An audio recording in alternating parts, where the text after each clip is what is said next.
question for you. So it's Stop Cyberbullying Day later this month. Yes. What advice do you have for people that have been cyberbullied or affected by cyberbullying? Ooh.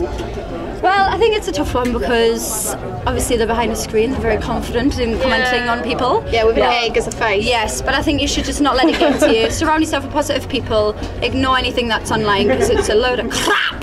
And I mean as well, everybody goes through it, like we go through it, and it does get hard, but we've got each other as well to support each other, but ignore it. You're not the only one. Exactly. I haven't really got a life, is what you got to think. Yeah. If you can sit at home with no job and behind a keyboard and say nasty things, then what does it say about you? Exactly. That's what I say. I think talk to somebody. It's always the best thing. You know, find a support system, support group, and do your best not to resort to any other outlet, but then just talking about it and finding a way to process it and make a change. How do you deal with negative comments online? What advice would you give people? I think it kind of depends on your personality type, but like I think for all of us, we are very emotional people, and so it's not very easy to look at something and brush it off. It kind of just stays with you. So I mean, I personally just ignore it because I know I can't put myself through that. Amen.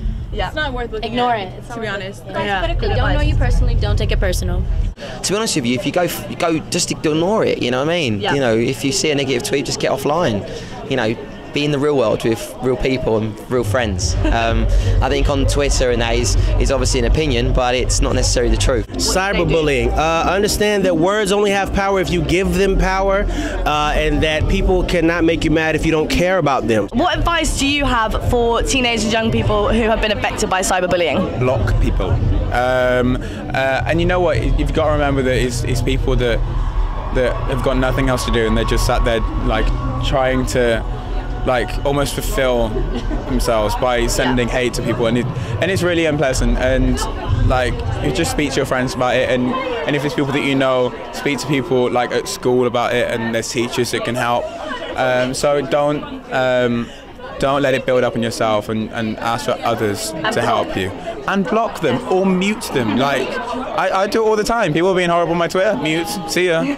Don't let people bother you, man. Believe in yourself and you know, log off the net, go out into the world and enjoy yourself and find who you are. And, you know, don't let people get you down.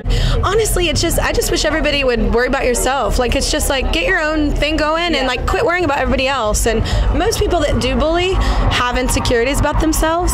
So, and just keep that in mind. I know it's such a mom thing to say. I have 3 kids, but I have a teenage daughter now, and it's like, just screw them. Like, whatever they say, like, you're not going to please them anyway. Anything you do is not going to make them happy. They're just an unhappy person. You know what? I think that people should not care so much. Yeah. You know what I'm saying? I think people are behind the computer and they are looking for something to do. A lot of times it's like a 7-year-old that doesn't, you know, necessarily even know how to spell things. You know what I'm saying? Like, you shouldn't take so much time, your time and your life, you know, looking at all of these comments and stuff. I think it's kind of pointless. How do you deal with cyberbullying or just negativity online? You know, I think that there's stuff that's always going to hurt a little bit, and you have to acknowledge that, but you have to realize that as much as you feed into that, the more it's going to hurt, so you just kind of got to ignore it and move on. Yeah.